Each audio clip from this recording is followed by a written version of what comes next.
Hello everyone, welcome to Ablokan IAS. So we are moving forward with our PYQ of Polity, है ना। अब हमारा बहुत कम जो सेशंस है वो बचे हैं पॉलिटी के, ठीक है। तो अब हम जा रहे हैं किस पे, लोकल सेल्फ गवर्नमेंट पे। ओके, इसके हार्डली 7 क्वेश्चन है because we are dealing with questions up till 2014 और लास्ट क्वेश्चन पूछा गया था इससे 2015 से according to our like subject of matter, है ना। इसके बाद सीधा 2013 पूछा गया था, तो we are not taking into account that, ठीक है। तो we will do the 7 questions in this session only, okay. और हम इस टॉपिक को ख़त्म करेंगे। With reference to the scheduled areas in India consider the following statement. Scheduled areas in India consider the following statement, okay. तो within a state, the notification of an area as scheduled area takes place through an order of president. That is true. Article 244 subclause 1, ठीक है। Direct आपका factual question है, you not need to put your brain into it, you just need to revise it, you just need to cram up the things that are given in your static part, ठीक है। Very clear about it.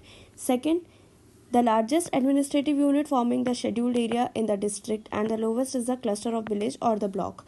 जब हम पंचायती Raj system पढ़ते हैं तो we read के what are the different levels, ठीक है। ब्लॉक क्या होता है, तालुका क्या होता है, डिस्ट्रिक्ट क्या होती है ना। What are the different type of towns और सब हम पढ़ते हैं, ठीक है। मेट्रोपॉलिटन एरिया क्या होता है, everything you know. Basic NCERT में भी है, तो आई एक्सपेक्ट कि आपको पता होगा ये, ठीक है। तो this is the right option. Then third is the chief minister of the concern state are required to submit annual report to the union ministry on the administration of scheduled areas in the state. This is incorrect. Why it is incorrect? Because here it is governor and not the chief minister, ठीक है। तो governor को करना होता है president को, ठीक है। As required by the president regarding the administration of the scheduled areas in the state, okay. That is clear cut. Now option ये आएगा बी, ओके। ऐसे like these questions are literally tough because you need to know all the options to mark these ना। but the thing is कि वैसे भी अगर आप 1 2 3 वाले भी करते हो तो भी आपकी सेम ही रिक्वायरमेंट रहती है। It's not like that tough or that easy, it's not comparable, it is totally two different type of thing, ठीक है। तो इसमें ज़्यादा दिमाग नहीं लगाना है, आपको अपने स्टैटिक पढ़ना है, अच्छे से पढ़ना है, रिवाइज करना है और हो जाएगा, ओके। तो if second question है, if a particular area is brought under the 5th schedule of the constitution of India, which one of the following best reflects the consequence of it। अब देखो 5th और 6th schedule में जो difference है वो आपको ढंग से देख लेना है, क्योंकि बहुत लोग, इवन मैं भी इस वाले टॉपिक में यूज टू वेरी कन्फ्यूज्ड, ठीक है, कि भाई कैसा क्या होगा। बट इसका क्या है, एक आप अगर टेबल बना लोगे ना कि 5th शेड्यूल ये और 6th शेड्यूल ये, इसमें ये होता है, ठीक है, इसमें ये होता है, तो आपके लिए ईजी हो जाएगा याद करना और मेमोराइज करना, ठीक है। तो सेकंड क्वेश्चन के ऑप्शन देखते हैं। This would prevent the transfer of land of tribal people to non tribal people. Second, this would create a local self governing body in that area. No, that is incorrect. Why? Because it is related to the 5th schedule. Local self governing body बनती है 5th schedule से, ठीक है। Then C, this would convert that area into a union territory. No, that is also not true. Union territory तो नहीं होगा, ठीक है। फिर the state having such area would be declare a special category status. That is also not correct, ठीक है। This is also not correct. So the correct option is 1. अब मैं ये बोला कि 5th शेड्यूल से बनती है, that doesn't mean कि this is any wrong. The main reason why this is wrong is कि वो प्रेसिडेंट की जो नोटिफिकेशन है या फिर उसके डायरेक्शन पे बनती है, ठीक है। शेड्यूल्ड ट्राइब के लिए बनती है, शेड्यूल्ड एरिया में नहीं बनती। You need to know that, ठीक है। समझ में आया? इसीलिए द मोस्ट अप्रोप्रिएट ऑप्शन होगा ए। चलो थर्ड क्वेश्चन देखेंगे। At the national level which ministry is the nodal agency to ensure effective implementation of the scheduled tribe and other traditional forest dwellers recognition of forest act? That is very easy question. MOFCC no, Panchayati Raj no, किसकी बात हो रही है? Scheduled tribe and traditional forest dweller forest rights act. कौन होगा? Ministry of tribal affairs, of course it is. Very direct question, कोई ज्यादा सोचने वाली बात ही नहीं है। Next question is also very direct. ठीक है, अगर बेसिक ही पता होगा then you will know. Under which schedule of the constitution can the transfer of tribal land to private parties be declared null and void? Again fifth schedule is the answer. Schedule याद कराए थे tears of old PM से? जिसको याद नहीं है पीछे videos में जाओ। ठीक है, शुरू के वीडियोस में ये मैंने पढ़ाया है, याद कराया है। ठीक है, you should see this. Now next question, local self government can be best explained as an exercise of. Question local self government के बारे में स्पेसिफिकली पूछ रहा है, it is not asking division of power. तो पहला क्वेश्चन, पहला statement तो गलत हो गया। Federalism says about centre state. ठीक है, इसके बीच में फेडरलिज्म होता है, it is not asking that. Democratic decentralisation is the right option. ठीक है, देखेंगे क्यों, बाकी एलिमिनेट करके देखेंगे। सबसे पहले administrative delegation, that is absolutely wrong. ठीक है, एडमिनिस्ट्रेटिव डेलीगेशन अकेला इतना नैरो व्यू नहीं है, can be a part but not the view. Okay, direct democracy, no, India में डायरेक्ट डेमोक्रेसी सिर्फ ग्राम सभा के लेवल पे होती है, that is not related to local self government, again a very narrow point.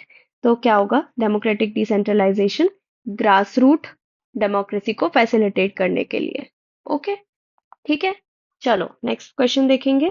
Consider the following statement, the minimum age prescribe for any person to be a member of panchayat is 25 years. That is not true. Why? 21 years है member बनने के लिए।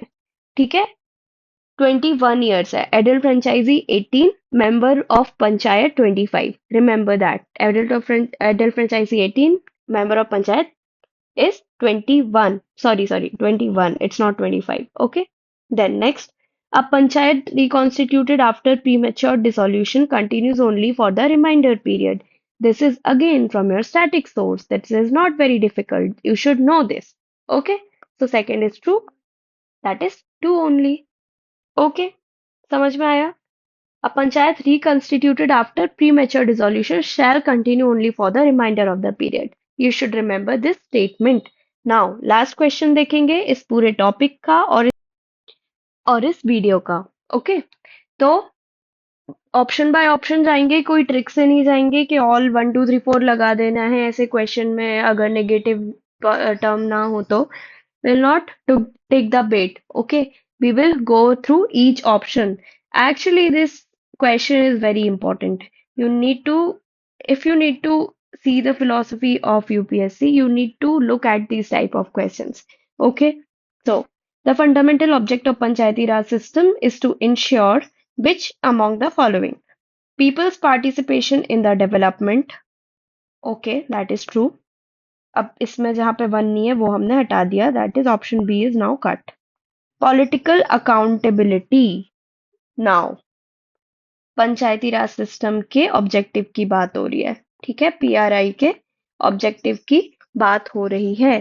तो इसका political accountability से क्या लेना देना, यू नीड टू अंडरस्टैंड। बताओ कैसे ही लेना देना होगा पॉलिटिकल अकाउंटेबिलिटी से? No, it is not true. Political accountability is the wrong option. Why it is the wrong option? It is telling about democratic decentralization. ठीक है, not political accountability. Political accountability होती है for लोकसभा, political accountability होती है for parliamentary system. ठीक है, पंचायती Raj system के लिए नहीं है।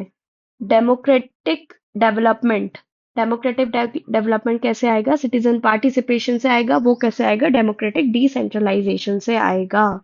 ठीक है, तो that is democratic decentralisation. Correct, 2 हमने काट दिया, हमारा आंसर आ गया 1 and 3। ये वाला और financial mobilisation is also a wrong option, because जो फाइनेंस के पावर है वो तो वैसे भी पंचायती राज सिस्टम के पास नहीं है। जब हम पढ़ते हैं ना 3F का प्रॉब्लम है, तो वो वैसे भी नहीं है। अगर आप ये वाला ही ऑप्शन कट कर देते ना तो आपके बी और डी तो वैसे ही कट हो जाते हैं। ठीक है, but again the political accountability is the bit here. You need to be very specific about this term political accountability. ठीक है, ये नहीं है, रिमेंबर दैट, ये नहीं है। डेमोक्रेटिक डिसेंट्रलाइजेशन है, पब्लिक पार्टिसिपेशन है, पॉलिटिकल अकाउंटेबिलिटी नहीं है। ओके, तो ये था हमारा लोकल सेल्फ गवर्नमेंट वाला। अब नाउ हम आगे कॉन्स्टिट्यूशनल और नॉन कॉन्स्टिट्यूशनल बॉडी और कुछ मिसलेनियस क्वेश्चन देखेंगे जो यूपीएससी आजकल पूछ रहा है and giving us a very hard time about it. ठीक है, तो चलो प्रैक्टिस करो ढंग से। हम मिलते हैं नेक्स्ट वीडियो में। Okay, thank you and have a good day ahead.